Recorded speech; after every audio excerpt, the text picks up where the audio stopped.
वहां आप इस लड़के के फिक्र में मरे जा रहे हो और ये लड़की आपकी चिता के राख पे चढ़कर सुनहरे सपने जीने लगी है। ये आपके लायक नहीं आदित्य। अब इसको ये खत देने की कोई जरूरत नहीं है आदित्य, कोई जरूरत नहीं।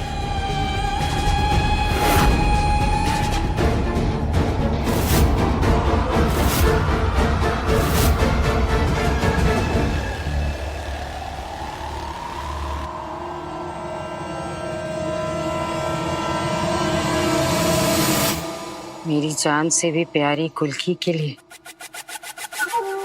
आदित्य।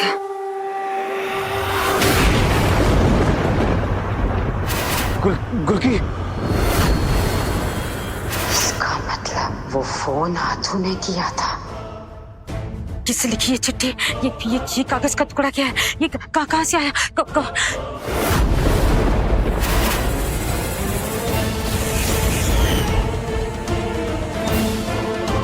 कौन है ये औरत? किससे मिलने आई? ये चिट्ठी इसी ने फाड़ी है। पता लगाना होगा कहीं आदित्य जिंदा तो नहीं।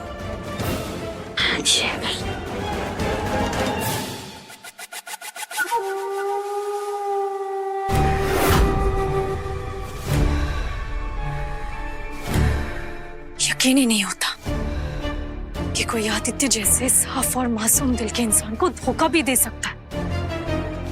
सच तो ये कि तुम कभी आदित्य के लायक नहीं हो और ना कभी थी। इतना कुछ हो रहा था मेरी जिंदगी में और मुझे कुछ पता नहीं था। बल्कि जो मेरा साथ दे रहा था, जो मेरी रक्षा कर रहा था, मैंने उसी को गलत समझा। फ्यूम तो एक अच्छे पति होने का कर्तव्य निभा रहा था और अब सब ठीक होगा। कैसे रोकूं इसे? कैसे रोकूं? क्या करूं? क्या बोला? जी मैम साहब।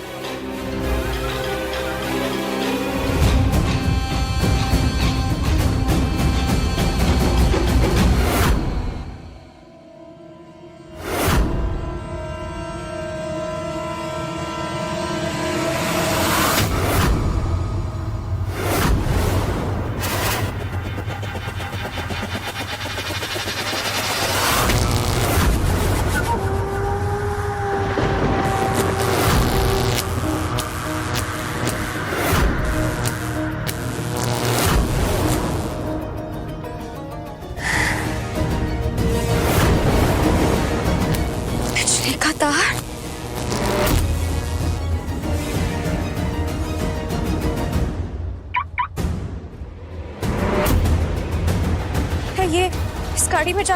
अरे अगर ये गई तो पिछली। अरे रुकिए, यहाँ रुकिए। अरे इनको झटका लग जाएगा, रुकिए।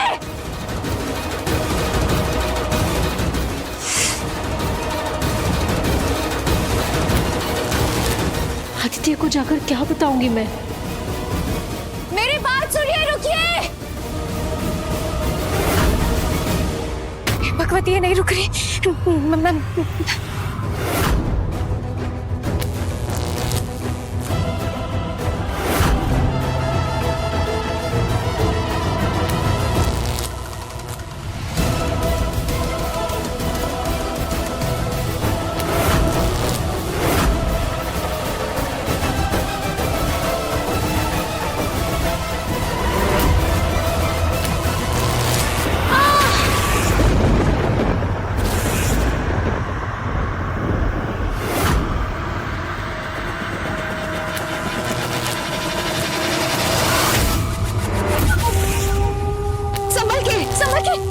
संभल के। आप ठीक हो?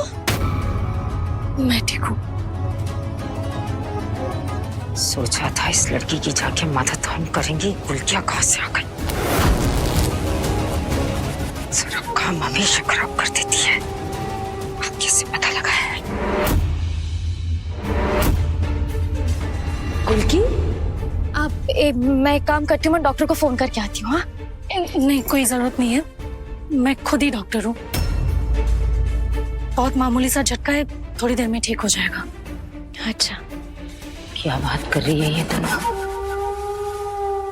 कहीं आदित्य के बारे में तो नहीं बात हो रही? पर ये तार पता नहीं, शायद कट गया होगा वो। आप उठिए, मैं हटाती हूँ इसको। इस औरत ने कहीं गुल्की को आदित्य के बारे में तो नहीं बता दिया?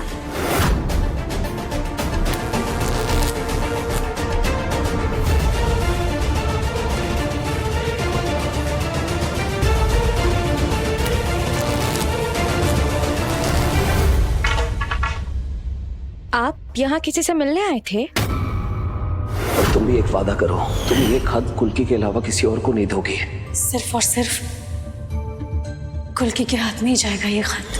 वैसे हमें भगवान का शुक्रिया अदा करना चाहिए कि आदित्य नाम की बला हमारी जिंदगी से हमेशा हमेशा के लिए टल गई। नहीं नहीं, वो पास में एक मेडिकल सेमिनार था तो वापस लौट रही थी, उसके बीच रास्ता भूल गई, गाड़ी से उतरी किसी से पूछने। कोई बात नहीं। वैसे मैं कह रही थी कि आप पहले मेरे घर चलो, चाय नाश्ता करो, आराम करो और फिर जाओ, आपको बेहतर लगेगा। आवाज और अंदाज में तो बहुत भोलापन है, नियत भी भली लगती है। फिर नहीं नहीं, मैं घर जाऊंगी अभी। एक मिनट,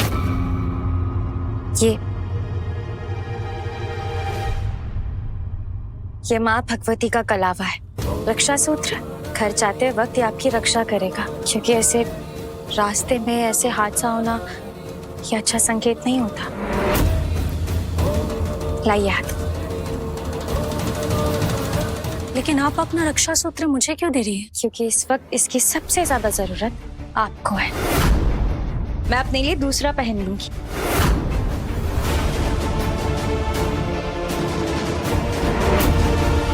ठीक ही तो है, अपनी चीज मुझे पहना दी। ऐसे ही इंसान भी बदल लिया इसने, आदित्य को उस आदमी से भी बदल लिया। और देखो तो चेहरे की मासूमियत बरकरार है। वाह!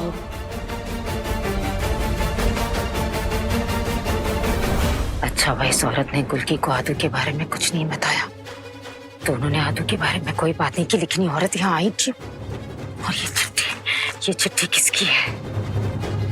अगर ये सच में आदू की चिट्ठी है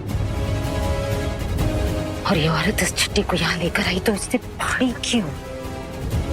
दस्तखत तो आदू के है, तो क्या आदू जिंदा है? हमें पता लगाना होगा, हमें पता लगाना होगा। आदू नहीं जिंदा हो सकता, जिंदा नहीं हो सकता।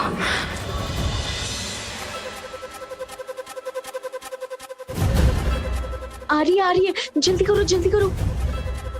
अरे व्योम, नहीं श्वेता दी, नहीं, अब इन सब चीजों की कोई जरूरत नहीं है।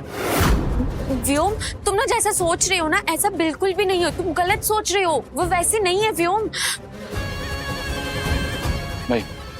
नहीं श्वेता दी, जन्मदिन बहुत जरूरी है श्वेता दी, पर उससे ज्यादा जरूरी है अपने खास लोग। और जब वही खास लोग को आप पे विश्वास ना हो तो क्या फायदा ऐसे जन्मदिन का श्वेता दी? नहीं मनाना मुझे ऐसा जन्मदिन, नहीं चाहिए ऐसा बर्थडे। गुल्की, तुम ही समझाओ इसको। देखो ना, ये व्योम ना मान ही नहीं रहा है। इसका कल बर्थडे है और ये मनाने के लिए तैयार ही नहीं है अपना बर्थडे। तुम ही कुछ समझाओ ना इसको गुल्की। क्या फायदा ऐसे जन्मदिन का श्वेता दी? जन्मदिन तो अपने खास लोगों के साथ मनाया जाता है, और जो मेरी जिंदगी में सबसे ज्यादा खास है उसको तो ना मैं याद हूं और ना ही मेरा प्यार। कोई फायदा नहीं है, नहीं मनाना मुझे ऐसा जन्मदिन। व्योम,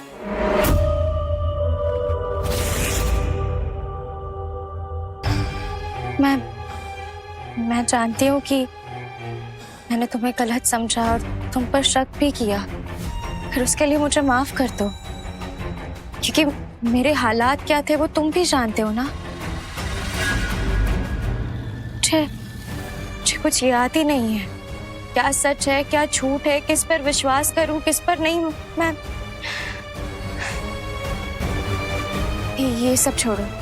अब वो तुम तुम बताओ मुझे, मैं ऐसा क्या करूं जिससे तुम्हें मुझ पर यकीन हो जाए और अपना बर्थडे मना सको।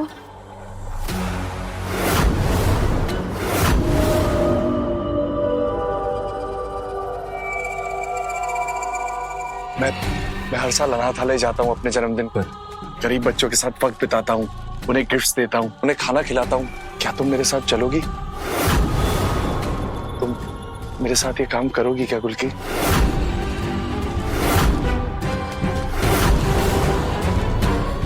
जरूर। ये तो पुण्य का काम है ना।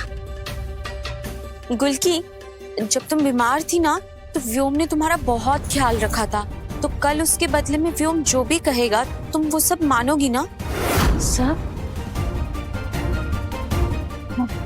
हाँ हाँ बिल्कुल।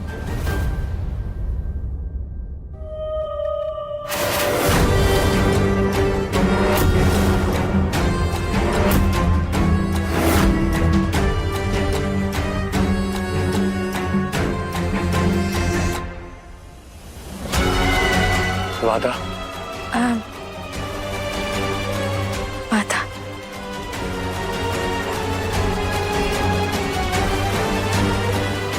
कल का बर्थडे मेरे जीवन का सबसे खास बर्थडे होगा, क्योंकि कल मैं तुमसे सब कुछ मांग लूंगा।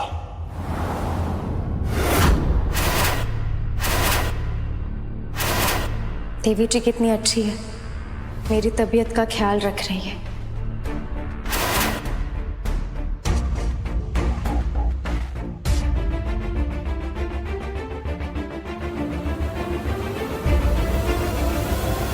क्या बना रहे हो?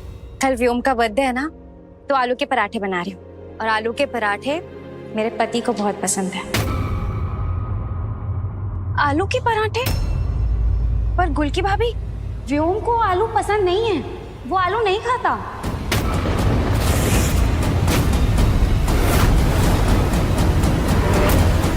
नमस्ते नमस्ते, नी हाओ नमस्ते नी।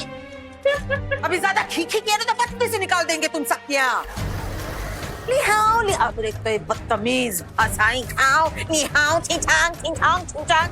हाँ बोलते समझ में नहीं आता, इतना सब कुछ पहनते हैं। तो चाइनीज चाउमीन को बोतल में उतारने के लिए सब पाल खाल रुमाल सब बदलना पड़ा हमको। ये विचित्र भाषा भी सीखना पड़ा हमको। नी हाओ। नहीं अम्मा जी, नी हो नमस्ते। हाँ मालूम है, तुम सबके साथ बतियाने के चक्कर में भूल गए।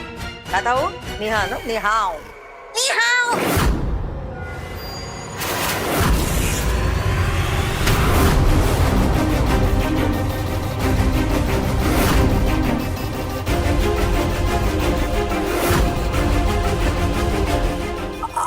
अरे आप यहाँ पधारे? अरे हम तो सुबह से आपको फोन का इंतजार कर रहे थे और आप सीधा हमारे घर पे आ गए। क्या बोल रही थी? ये कह रहे हैं आपने हमारे साथ धोखा किया है।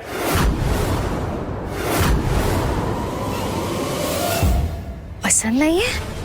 नहीं, पर किसी ने तो बोला था कि उसे आलू के पराठे बहुत पसंद है। और मैंने कहते हुए सुना है प्रिया, मैंने कहते हुए सुना है कि मेरे पति को आलू के पराठे बहुत पसंद है।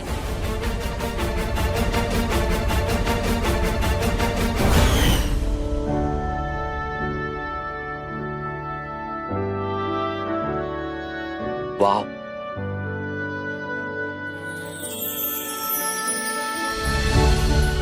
तुम्हारे हाथ के लजीज पराठे खाने के बाद ऑफिस जाने का प्लान कैंसिल। अब हाथ छोड़ो, प्रिया देख लेगी। आदित्य जी प्रिया पीछे। देखने दो, अपनी बीवी के साथ प्यार कर रहा हूं, आप नहीं।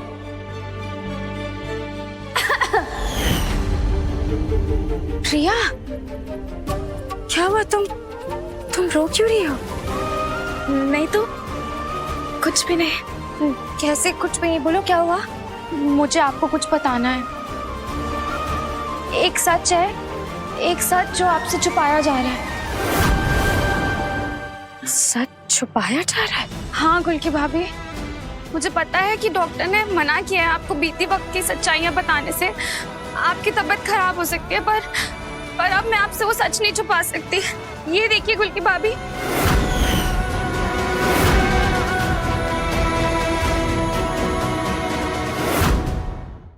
ये देखिए गुल्की भाभी।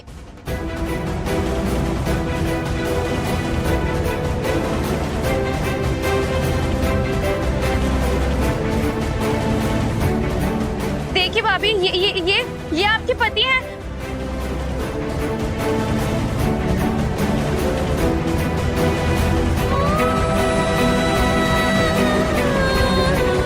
आपके पति मेरे आदित्य भैया। देखिए गुल्की भाभी,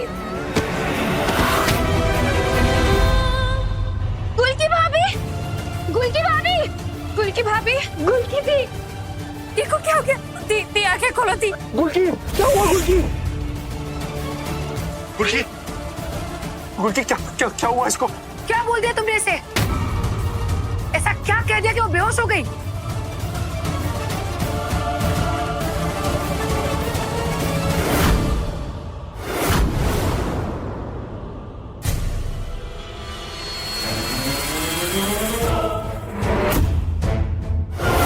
तो तुम ये कर रही थी, आदित्य के बारे में बता रही थी उसे। मना किया था ना हमने कि गुल्की को पिछली बातें याद नहीं दिलाना है क्योंकि उसकी तबीयत और खराब हो सकती है। फिर क्यों कर रही थी तुम? हाँ, दिखा रही थी गुल्की भाभी को उनका सच। मुझसे बर्दाश्त नहीं हो रहा था उनसे उनका अतीत छुपाते हुए। मैं उनको सब बताने वाली थी। आदित्य भैया कौन है, आदित्य भैया क्या है, आदित्य भैया उनके क्या लगते हैं, सब कुछ। और इससे पहले मैं कुछ बोलती, गुल्की भाभी बेहोश हो गई।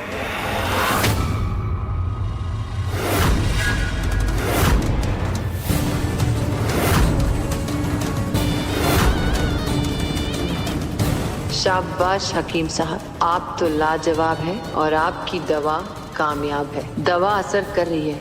गुल्की ने दिमाग पर जोर डाला, टेंशन किया और बेहोश हो गई। यानी गुल्की का दिमाग दवा की असर से कमजोर होता जा रहा है। उसको गुजरा हुआ कुछ याद नहीं आएगा, कभी नहीं याद आएगा। आपने हमारे साथ डील करके पुलिस वालों की बंदूकें हमें बेच दी। अब पुलिस वाले हमारे पीछे आएंगे और हमें पकड़ लेंगे।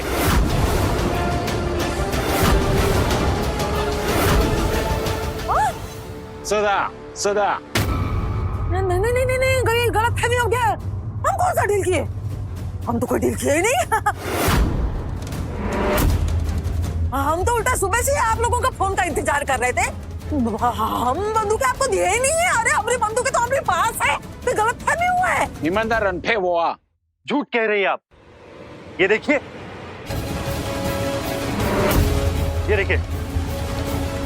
यही गन है ना आपका?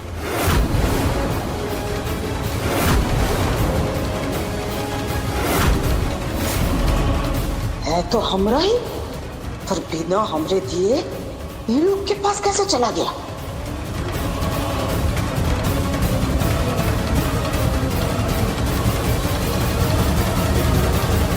निमन पे वो माना धोखा किया है आपने हमारे साथ। नहीं, हम कोई धोखा नहीं किया। हम कोई डील किए ही नहीं। तो हमको थोड़ा टाइम दीजिए। अभी पता लगाते ये सब मामला क्या है। बोले ना उनको, हमको टाइम दे। सिंह खैया क्या बोला? ठीक है बोले। Thank you. हम लगा क्या पता।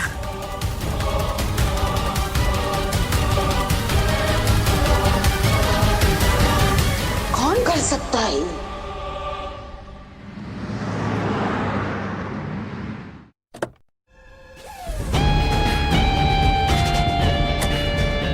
गुल्की आदित्य को भूल चुकी है, अपनी जिंदगी की राह में आगे निकल चुकी है। जाने क्यों ये सब सोचकर मेरे मन को सुकून सा मिल रहा है, खुशी हो रही है।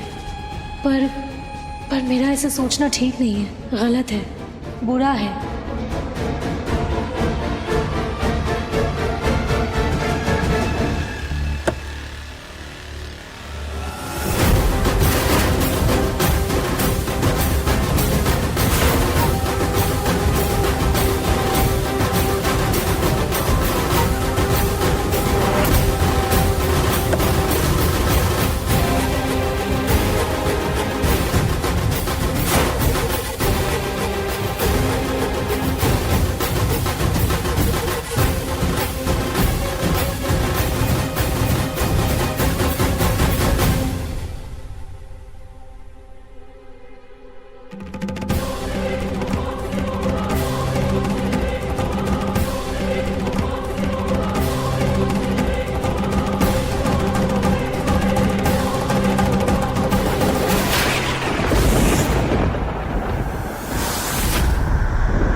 जिंदा है, आदित्य जिंदा, जिंदा कैसे बच गई?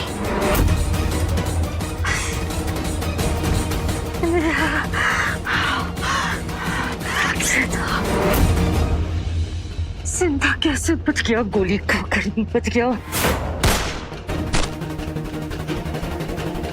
खाई में गिर कर भी बच गया, मगरमच्छों के बीच भी बच गया।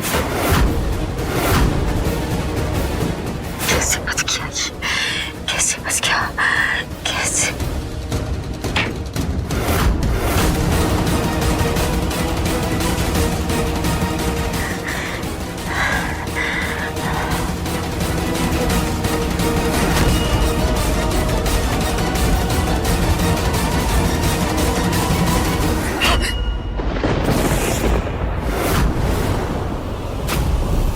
कौन हो तुम?